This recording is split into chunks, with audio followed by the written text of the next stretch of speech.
නමෝ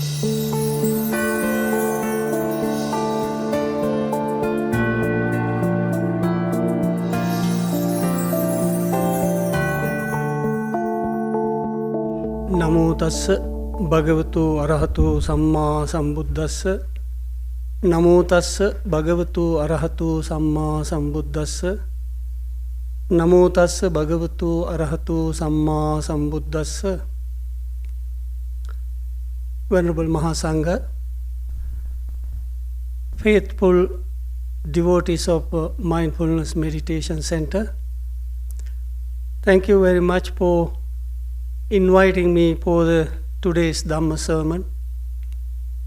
I believe for the last couple of months that you all have listened to many monks and listened to Dhamma in different aspects and have grown up spiritually.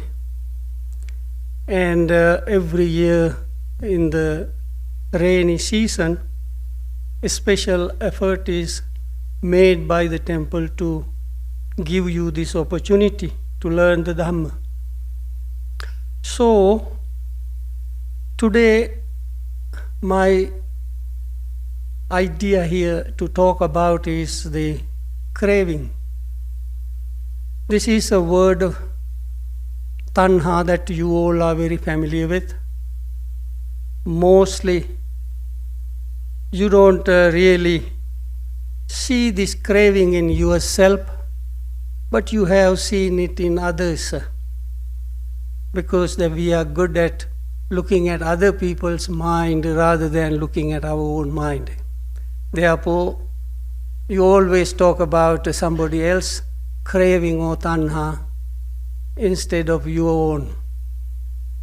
So today my job is to bring little awareness into this area so that you can see how much suffering is caused by craving, and instead of looking at other people's craving, that we need to look at our own mind and root it out.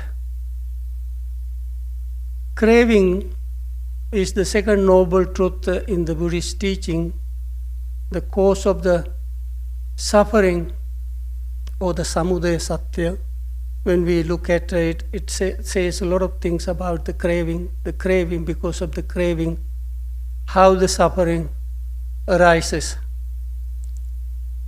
And also, when we look into the Buddha's life, this whole Buddha's investigation has been about the suffering of life in various ways. As we know, Siddhartha left his palace because after seeing these four signs,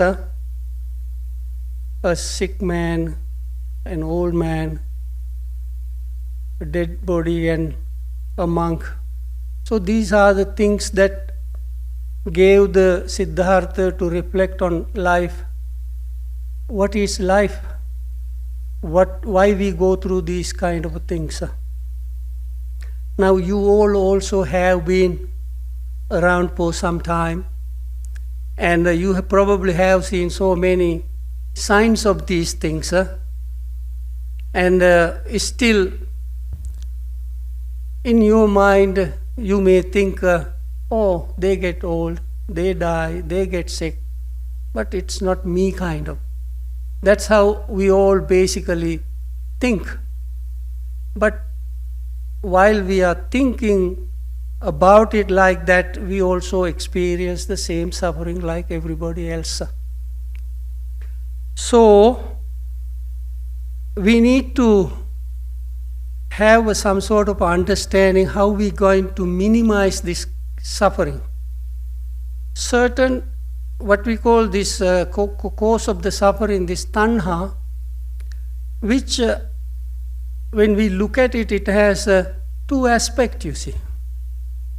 Our body has a natural tendency to crave. Feeling has the same nature. and so on and so. It is in one level a natural biological craving is there.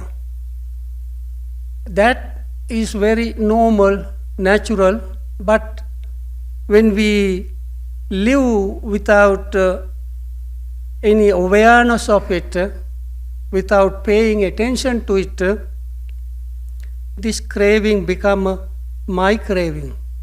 We begin to get distracted, pay many attention to the outside things, and then we started to personalize this craving as this is what I like, this is what I want, kind of. And then later on it becomes a mental thing rather than a simple need. Simple needs that we all have, the basic simple needs. They are basic, our earthly life rights. We are entitled to those things as a normal human being. But when the time goes by, without our knowing, without our knowledge, these things get rooted, spread, grow, and then we get into different kind of emotional, mental suffering. As you have heard many times, tanhaya jayati soko, tanhaya jayati bayang. From craving arises sorrow, from craving arises fear. So this is something that we never investigate. We hear that, or we may sing it like a song, but we really don't investigate how this craving is related to the sorrow and the fear. And there is no one in this world who do not experience those two things. Sorrow and fear, not in once in a while. In a day, how many times we experience it. But we never look to see what is the root, why this is keep coming. When we are young and healthy and strong and restless, we are pretty busy doing a lot of other things. And then after working hard and putting your kids to college and everything, and when you retire, pretty much what you have is sorrow and fear. Sorrow and fear is what pretty much, But nobody wants to talk about it. I have a big house, I have vehicles, I have what I need. Kids are graduated, they get a good salary, they're in this position. Yeah, when the talk is over and come back and have your cup of tea, you honestly know what is your real state of the mind, what is you going through. And this is where you see this Buddhist meditation become handy and practical. Buddhist meditation is not only when you come to the temple and a particular day to meditate. Meditation is to read the manual of life. You see, every little product, whatever produced, there is a manual. It says don't keep close to fire, don't keep outside, and don't keep out of reach of children, and they have so many things there. You have to really read it in order to use it in the right way. So in the same way, when we really read the manual of the life, we know that is all said in the Buddha's first noble truth. The suffering. Birth is suffering, old age is suffering, decay, and the separation from loved ones, association with the unpleasant, and in many other ways it is all given there. And in brief, these 5 aggregates of clinging are suffering, you see. So when we really read the manual of the life, we get prepared for it. And then we know these things are to be expected. These are the things that we're going to go through. So how I am going to deal with it? So therefore, in another way, this insight meditation, when you really sit here and look at, it is like reading the manual of life. These things are coming. Doesn't matter in what zip code you try to hide, it's going to reach you. So you have to be prepared for it. If you are prepared for it, there is no fear, there is no sadness, because I've been expecting it. When you expect it, there is no problem. When it suddenly appears unexpectedly, that will scare the hell out of us, you see. So, this craving, it says, like a tree, the roots are unharmed. Even though we trim it, the tree comes back to life again or grows. In the same way, if the latent cravings are not rooted out, this suffering arises again and again. So the Buddha says, Moolang Panyaya Chindata. The roots of the craving should be taken out by craving. It should be rooted out with craving, with wisdom. So, you see, there are many other ways that in Buddhism we talk about minimizing our cravings. But very effective way to get to the root of these cravings, the wisdom is to be used.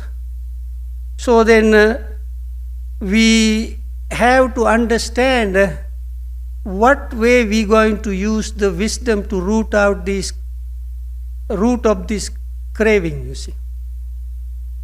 Wisdom is necessary to root it out. Of course, we hear about awareness and the mindfulness in the meditation so much, but there is a limit what awareness and mindfulness do to the craving, you see. To some extent, it can manage. It can kind of balance it to some extent with the awareness and the mindfulness. But you have to have this insight. You have to have the wisdom. You have to use that in order to root it out. Otherwise, after a while, it comes back to life again. It also says, Tasinaya Purakkatapaja Parisappanti Sasova Badito. People who are enwrapped in craving are terrified like a captive hare. This craving, when increases in our mind, and if we don't take care of it, it terrifies us. This terrifying word, paritasati, just like a rabbit or hare get caught up in a trap. You can see when a hare get caught in a trap, how fearfully it is struggling to get away from it. So in the same way, when the craving increases, it terrifies us. Terrifies here in this sense means that is one of the causes for anxiety. This anxiety that we all experience, one root is the craving, you see. And also it says people enwrapped in craving are terrified like a captive hare. Therefore, anybody who wishes to get out of it should develop this detachment. whenever we hear about the detachment, some people don't like to talk about it or to think about it. They basically think detachment means it's kind of a little strange thing because I am attached to my family. We say I am attached to my family. Yeah, you can say it at a particular time, it means a lot. When the time goes by, family is detached from you. You end up in a nursing home. Oh, mom doesn't understand what is going on. She can be there, I call her once a month, So, then it is too late to fix it, you see. Detachment doesn't mean you cannot make a choice or you cannot take care of your family and others. Detachment means to be, not to depend on all kind of silly ideas and all kind of addictions that we have.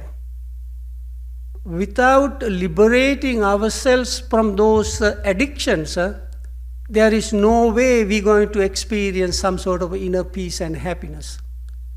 You can be with things, you can use things, you can be with people, but still you can maintain a detached attitude, you see. That is the only thing you can do for yourself. Sometimes, people say, I don't want to be alone. Isolation, they basically take into some sort of a lonely thing. Isolation is not a lonely thing unless you are in company with your bad thoughts, you see. If you are keeping these bad thoughts in your mind, even though you are with your family, you are lonely basically. It's not just you have to be isolated and then you feel lonely kind of a thing. Isolation is a normal thing, you see. Sometimes we have to have it. It is very healthy if you can be mindful, if you can be aware, and if you really know what is going on in your mind and you are in control of it. That's going to be a very beautiful thing. That way you can nourish yourself to find a peace and happiness. You see, this craving, whenever we talk about the craving, mostly we related it to things, you see. But the craving is not about things in a certain sense, you see. Craving is related to our six senses, you see. Rupa tanha, craving for forms.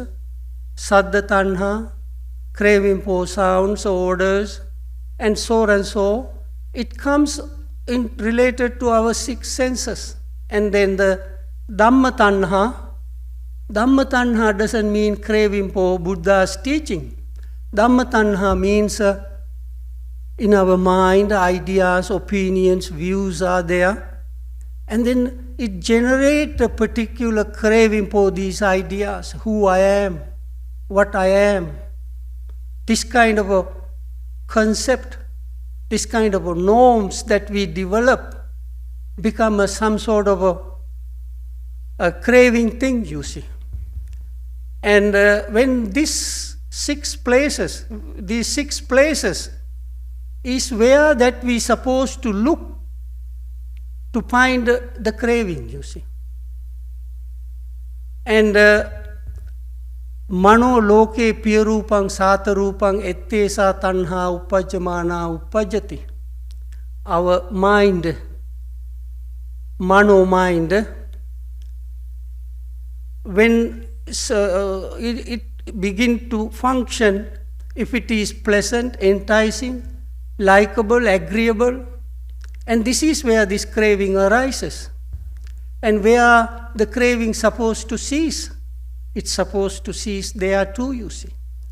Eye consciousness, ear consciousness, tongue consciousness, body consciousness. In these places, This is where this craving process come into existence. And that has to be seen, that has to be understood, and that is where also it ceases, you see. And that means the craving has a nature to arise and cease. It is not always the same craving. Under different circumstances, these craving disappear on its own and we have no trace of it.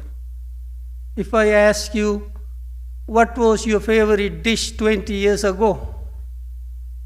You had a very special dish that you really liked 20 years ago. Probably you ate it a couple of times a week. But how about it today? It doesn't ring a bell. It's just simply gone. Certain cravings, with the time it goes away. Certain things sit there and they proliferate, they produce more and causes more problems, you see. So these are the 6 senses related behavior. The eye consciousness, ear consciousness, nose consciousness, eye contact, ear contact, nose contact, mind contact. And these are the places where this craving come into existence. That is why the insight meditation is very important. Insight meditation train, when you practice, what benefit you gain? Panya bhaviyati. Wisdom is developed. Panya bhavita kangattang anubhoti. When wisdom develop, what benefit you gain? Ya avidya sa pahiyati. The ignorance will be removed. So, Buddha says, cut off the root of craving by the wisdom. In order to root out the wisdom, you need in order to cut off the root of craving, you need the wisdom. So, in order to use the wisdom, the ignorance has to be removed. So, ignorance and craving has a very close relationship. Because to whatever amount we are ignorant, to that amount we have craving. To whatever amount we have the craving, to that amount there is ignorance. Always they support each other. That is why it says, Tanha nivarananam sattanam, avidya nivarananam sattanam, tanha sangyojananam. When obscured, when covered or enveloped by ignorance, you are petted by the craving. You are tied down by the craving. Ignorance, craving go together. So, also you see, whenever we look at this craving thing, we hear this story about Buddha right before his enlightenment.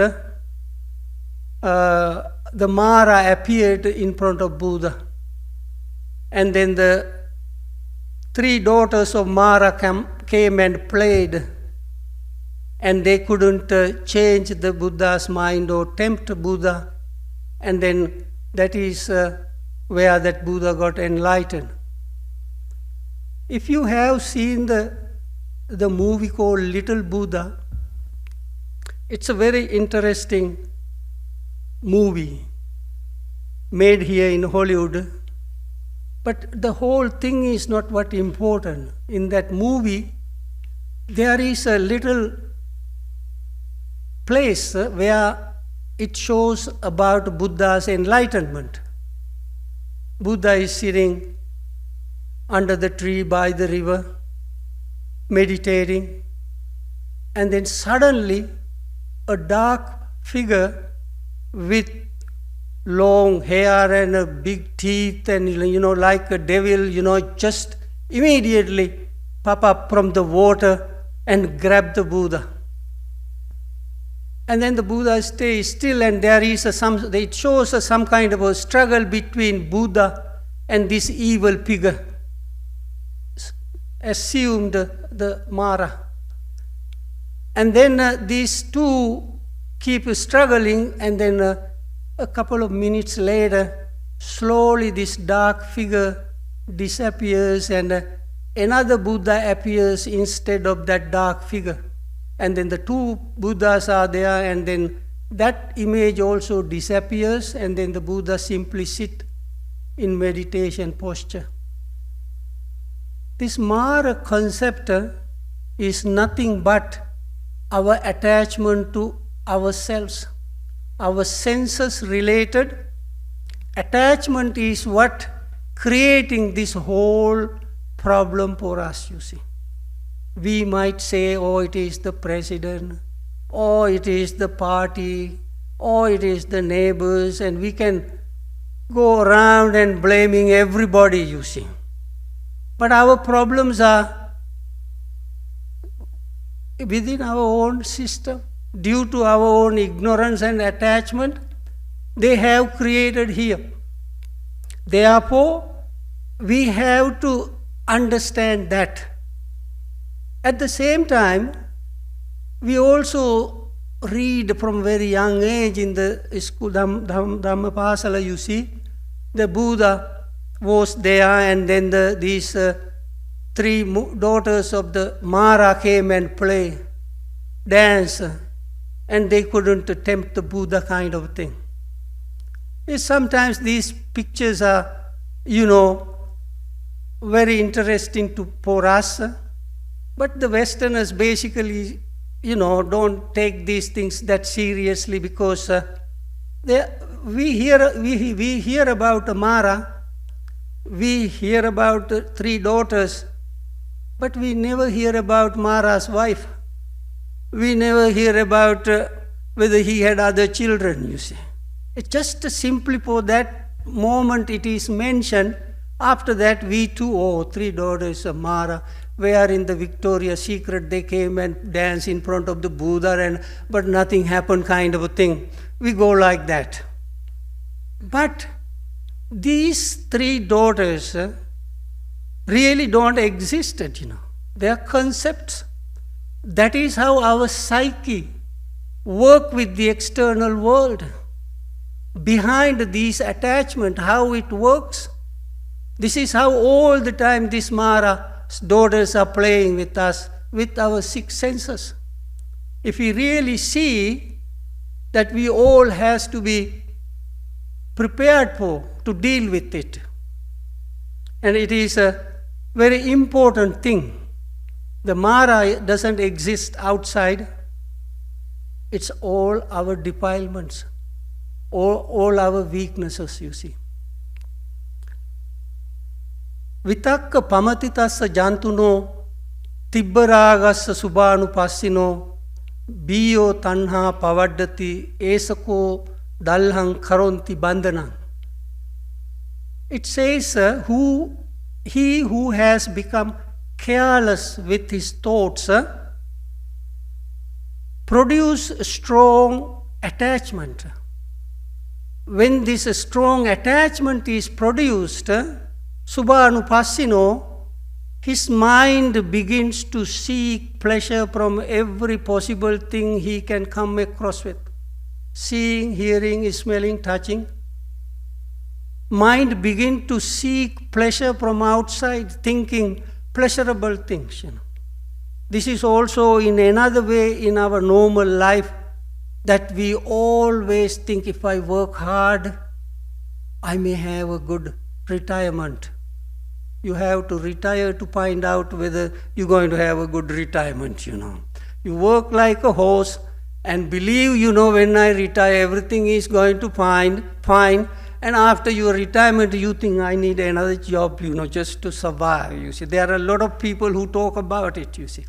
So this mind is constantly dreaming, seeking the pleasure from the outside, believing I'm going to have a good life down the road, rather than whatever you have. You may have a lot, you may have a less, you may be limited, but this moment, today, to be content, to be healthy, to be satisfied is totally ignored, you know.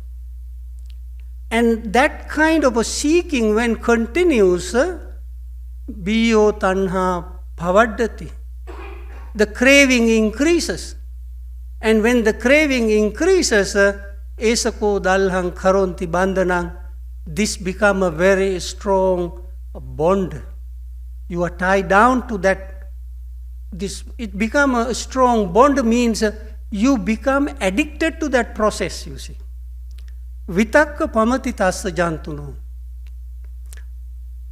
When one become careless of thoughts, this is very interesting, you see.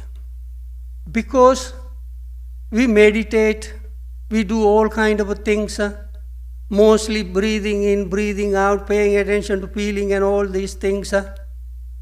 But to be little alert and awake about our thoughts in our everyday life, pretty much we don't know that about. What goes in there, we pretty much don't pay much attention to it, you know. Sometimes you can see that you get caught up with this kind of thoughts and you drive through the red light too, you see. Or you make a left turn, right turn in driving when you get caught up with this kind of thoughts. Therefore, it says, Ma bhikkave papake vitakketa. Monks, Buddha says, don't think wrong, unhealthy thoughts. Wrong, unhealthy thoughts, vitakka, has basically 3 types. These are called kama vitakka, vyapada vitakka, vihinsa vitakka. Kama vitakka is translated thoughts concerning the pleasure. Vyapada vitakka is translated thoughts of anger. And then the vihinsa vitakka, thoughts of violence. What it means here, you see, this kama vitakka, thoughts of pleasures, these are our imagining when we are not really happy within our own body-mind system, that we all particular way search, look for how to make ourselves happy. Therefore, thinking about pleasurable things, good things, profitable things is a natural process. So we started to think about where I want to live. I want to have a house on a mountain with $1 million view. That's very interesting. But when you get there, without glass, you cannot see where the kitchen, anything, you see, basically, you see. But you want $1 million view. Some, you know, you can hardly see without your glasses what is in front of the house, you see. But this $1 million view is very important thing, you see, that you totally get caught up with it, you know. And like that, once this desire is born, they breed.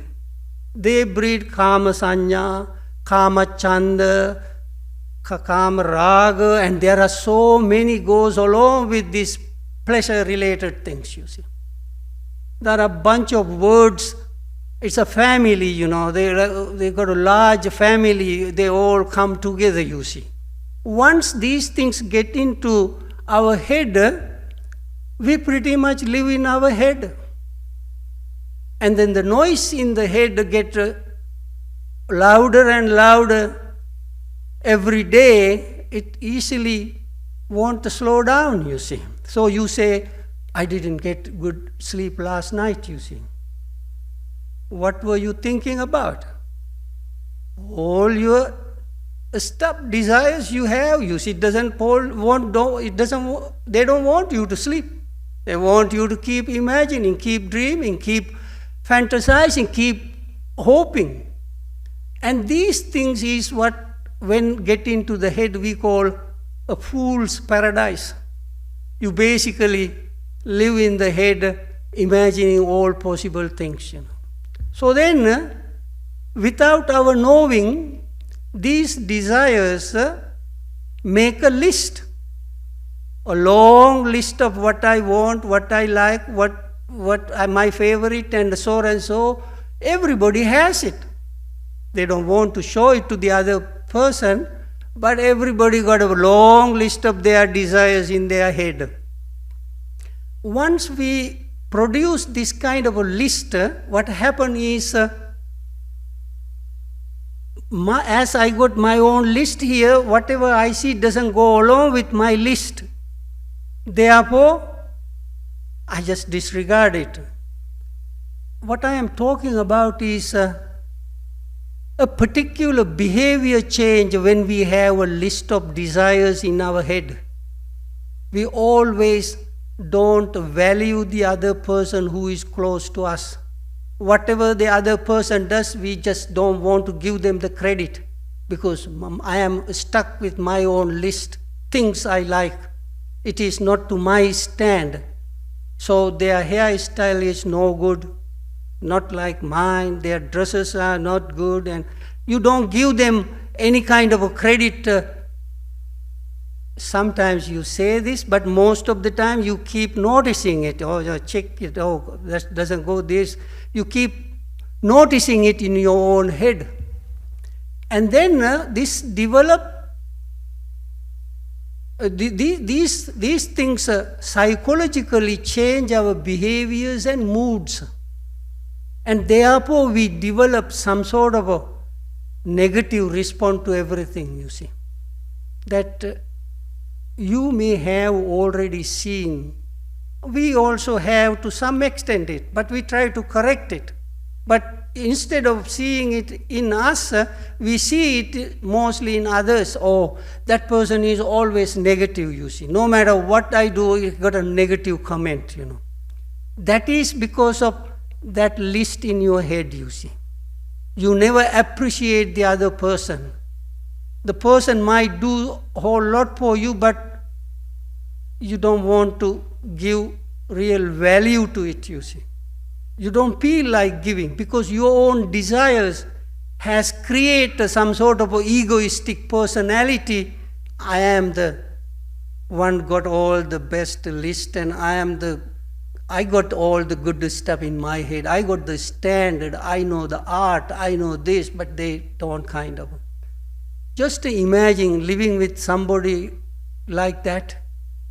It's not going to, it can be a marriage, but it's not a real marriage, you know, it's a torture basically, you see, because no matter what you do, the other person doesn't appreciate you.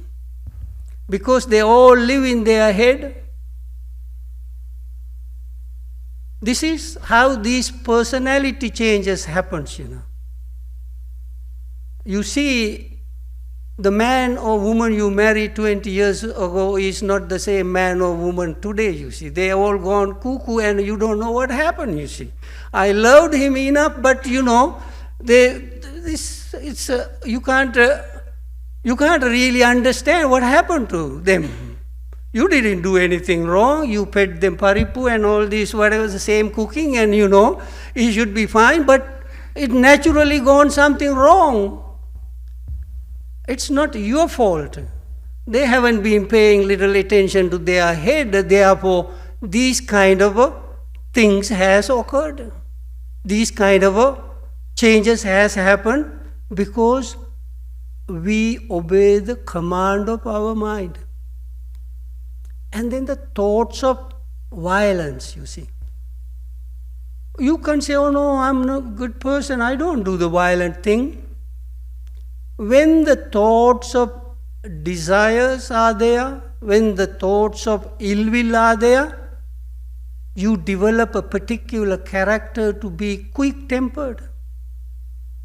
He's nice, but when he opens his mouth, don't want to hear, you see. It's so bad. Suddenly, a snap. Have this kind of words, all this 1 month peacefulness is gone by the weekend because just one word coming out of that person. We see that kind of people. So, To live and be with these kind of people is torture. I mean, then you say, oh, my bad karma, next life, I don't want somebody like that. Yeah, you come to the temple, offer the flowers, the dana, and you keep praying not to have that kind of bad karma in the future. But I don't know whether it will be going to be like that. Each and everybody should examine themselves and correct themselves. These are the thoughts when you are careless with it. You got to pay attention to, you see, what comes out of your mouth, what kind of reactions. Life is not always smooth and peaceful. There are all kind of things happening. And under the pressure that we have this kind of reactions, that is why we meditate. That is why we pay attention to these kind of things, so that we can have some control over ourselves. It is not only to have a control of ourselves, not to cause pain and suffering to somebody who already going through all kind of pain and suffering, you see. That's a very kind, compassionate thing, you see. And when you have that kind of a compassionate heart, and if you happen to be with that person, it becomes a peaceful existence, Life is worth living, you see. When the other thing comes along, and then some people, even in Christian tradition, they say, God, take me. Why you leave me here? Take me. But they forget to realize that the list is long, so you have to wait in line to be called, There are so many others in the list, they want to be called first. So you have to wait until your time comes. So there also, you have to have patience. Otherwise, the noise you're going to make can make the God make you suffer more and push you back to the bottom of the list, So, it is this way, these thoughts. And then it says, Nete vitakka atta sanghita nabi na brahmacharyata na nibbindaya na viragaya na nirodaya na upasamaya na abhinyaya na sambodhaya sangvattanti. These kind of thoughts of desire, thoughts concerning the pleasure,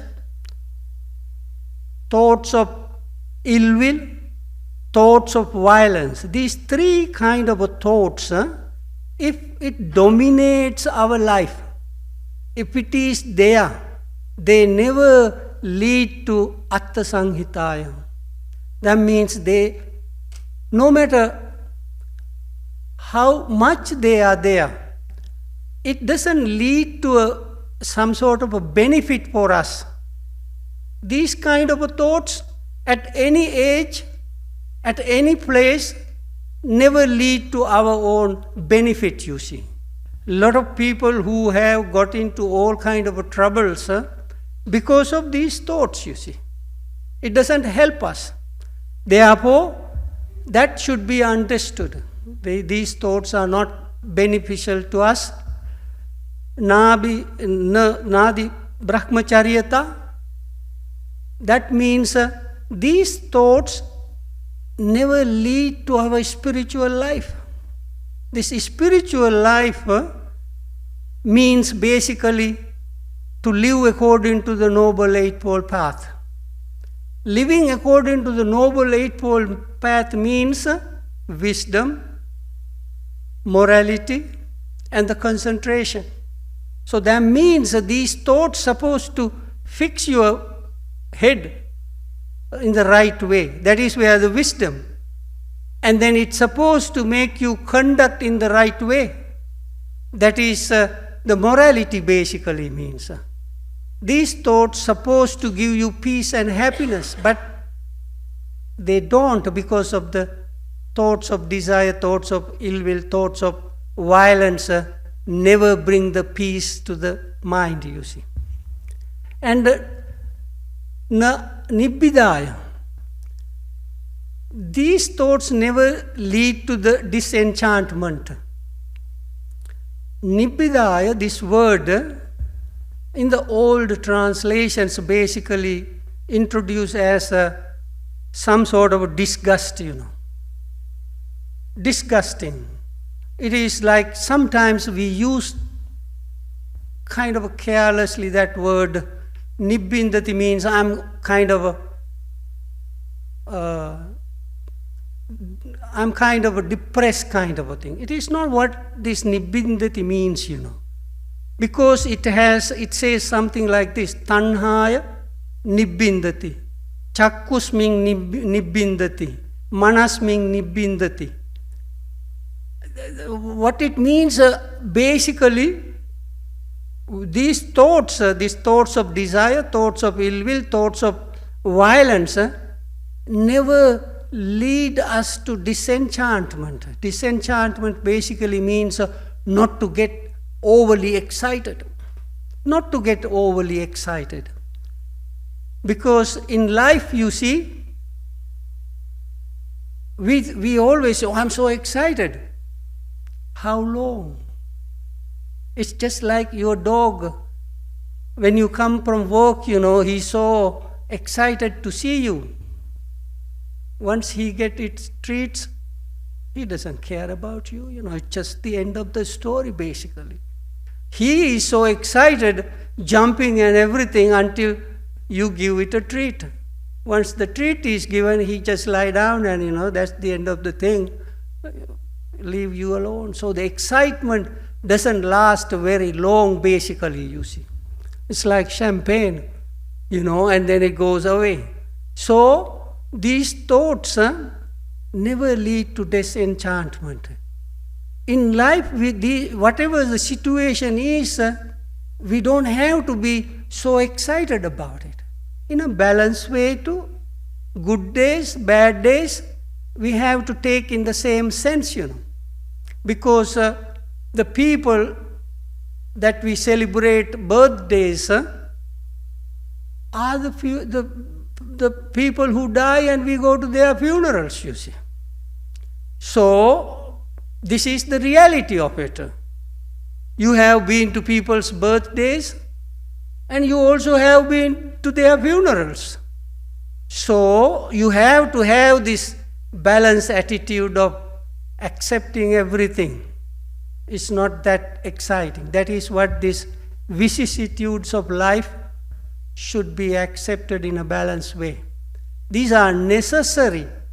This understanding is important to find our inner peace and center. If we don't understand this, we're going to be a nutcase when things happen, you see. Therefore, it's important. Maintain that, not to overly excited about it. You can encourage somebody when somebody graduated, when it is a birthday. You can be there and say something to encourage them. But maintain your mind in a kind of a balanced way. Na nibbidaya, na viragaya. Those three thoughts that I mentioned never lead to the detachment. Because sense of desires produce more sense of desires. Thoughts of ill will produce more thoughts of ill will. Thoughts of violence produce more thoughts of violence. It guides us in the wrong way. Not for the path of peace and happiness, but to the chaos, you see. Therefore, it doesn't lead to the na viragaya, na nirodhaya. Those thoughts never lead to the inner peace and happiness. It never leads to the cessation of the suffering. That is, keep producing more mental pain and the suffering, you see. And the upasamaya. This word is very interesting, This word upasamaya is usually translated as calm kind of a thing. But this calm or the peace is another word for this upasamaya. This is something on the surface level, you see. But in the Buddhist teaching, when you really understand this dharma, it is not just giving you on the surface level of peace kind of a thing. The peace that we usually thinking about when everybody is not giving you troubles and everybody is okay and it is peace kind of a thing. It is not what the outside things are calmer and everything is peaceful kind of a thing. Life is not like that. We find out all kind of crazy things happen in life, you see. Always some kind of surprises are there, you see. If not people, the bathroom is having problem, you see. If it is not the bathroom, it's the shower having a problem, you see. So then these things basically take our peace away, basically. Oh, now what I'm going to do, you see. The car breakdown and all these things. So then this appeasement means it is much more deeper level of a state where no matter what the outside circumstances are, that you are capable of maintaining with understanding some sort of inner peace and happiness. Maintaining deeply, this is your personality, this is your character. This is not the makeup that you put and get out of the house kind of a thing. This is your natural beauty. This is what you are, you see, your personality, your character. No matter what it is, whether somebody loves you or doesn't love you, this peace is there, you see. Whether you have much or less, your peace is there. Whether you live a small place or bigger place, your inner peace is there, you see. But those three thoughts that I mentioned do not lead you to that kind of inner peace and peace that I prefer to call it appeasement, you know. Upasamaya means appeasement. That's your character, personality, deep. It is not shaken by anything, you see. Like in the lake, you see the ripples on the outside, but the water deep there is still. Like that, with understanding, you maintain this inner stability, appeasement. Abhinyaya, when you have that kind of inner peaceful, appeased state of mind, then abhinyaya basically means knowing directly, knowing little deeply kind of a sense, you see. What you see directly? The 5 aggregates of clinging. Our mind has to be, to some extent, in a peaceful state in order to see what is the rupa, the body, the feeling, perception, mental formation, and the consciousness. The real nature of these 5 aggregates of clinging, in order to see this, that we need some sort of a stability of mind, you see. Otherwise, we are always distracted. We keep chasing after what we see, hear, smell, and touch, and we cannot really see what is happening in us, you see. It says, if you chase after the object, if your mind is always out there pursuing something, you become a dreamer, and you will be always in a sleepy state of mind. If you look deep in and examine what is there, and if you can see what is in your own body-mind process, what is inside, then you will be awakened.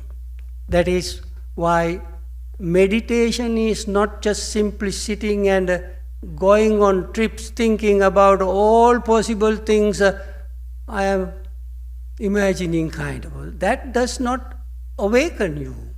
You just kind of sitting and going on a trip, because people are dreamers, you know. They like to sit and think I am the king, you know. So it's naturally happened.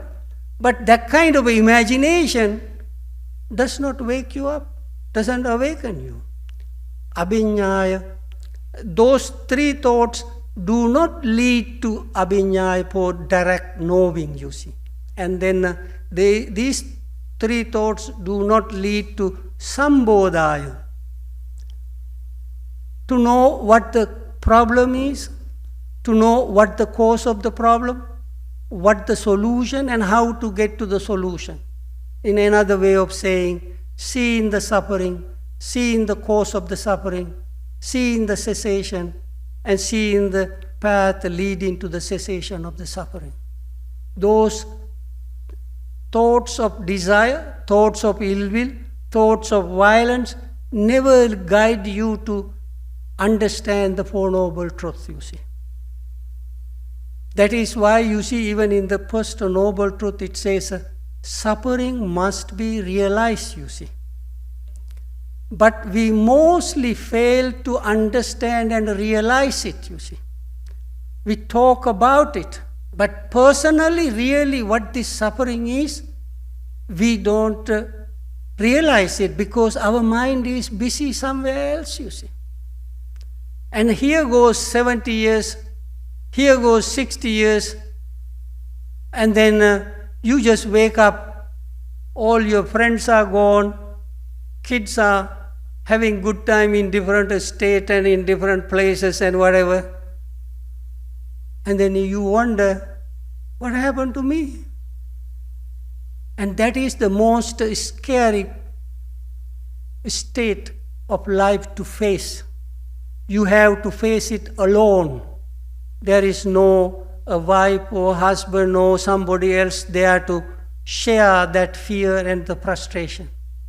We all wake up to that reality sooner or later. Some already has awakened, but we are on the way to it. Therefore, we have to have that ability, that strength of the mind, whether it is life or death, whether it alone or with somebody, without any fear and the frustration, accept it. In order to accept it, we have to have seen this kind of a truth. We have to have practiced these things and minimize our cravings so that we can accept it with a peace of mind. And therefore, those three thoughts never lead to Nibbana. It never leads for our bliss or the final goal of Buddhist teaching. Therefore, this craving is pretty much in our six senses related activities. If we are going to look for craving in any other place, it is not. It says the craving in the world, whenever we say that word under different circumstances, this world is nothing but mind created thing.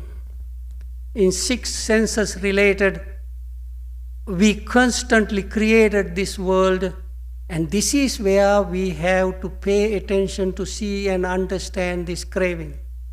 Therefore, Natti Tanha Sama Nadi, there is no craving, there is no river like a craving. It's constantly flowing, whether we are here or there. In another way of saying, Tatra Tatra Abhinandini, here, now there, this craving arises, this delight. Delight basically means the craving, you see. So then the here, there basically means in our six senses related activities, this is where we have to pay attention to see what the craving is, you see. So, Vipassana meditation in different aspects guide us for that, you see. And if we are properly see things as it is, to some extent this craving can be managed, you know. If you are constantly in the gratification of things and thinking this way, that way, positively and so, this craving increases. And then it says when this craving increases, tassa kāyikāpi dharata pavaddanti, cetasika api dharata pavaddanti, කායිකාපි සන්තාපා පවඩ්ඩන්ති චේතසිකාපි සන්තාපා පවඩ්ඩන්ති කායිකාපි පරිලාහා පවඩ්ඩන්ති චේතසිකාපි පරිලාහා පවඩ්ඩන්ති කායිකම්පි චේතසිකම්පි දුක්ඛම් පටිසංවේදේති. When this craving in relation to this whatever the five aggregates of clinging increases, our mental physical troubles increase, our mental physical torture increases, our mental physical fever increases. This mental physical fever increases means parilaha basically means our concern about the future, how I should be living and what should I be taking care of, that kind of a way our concern is there. This fever basically means unconscious anxiety. Unconscious anxiety. Somebody may say, oh, I don't have the anxiety. But my mind is simply concerned about what the ultimate outcome of my existence, my life, worried about it, frustrated. That anxiety constantly goes on. That is why it is translated as his mental physical fevers increases. And then when these things all line up, mental physical suffering we experience. These are all product of craving and ignorance. The craving, to some extent, we have to manage it in order to have some sort of inner peace and happiness, you see. Therefore, this is all I have to say. This is a big subject in different ways to be discussed, especially in the Satipatthana discourse. Under the Dhammanupassana, there are many sections can be discussed in relation to this craving, you see. Even though generally insight meditation doesn't talk about getting rid of the craving. But you see in the Satipatthana, it has sections, it talks about the craving, it's supposed to be removed. And without removing the craving, there is no way that we can put an end to the pain and the suffering in life. With that, I conclude my little talk, and may you all be well and happy.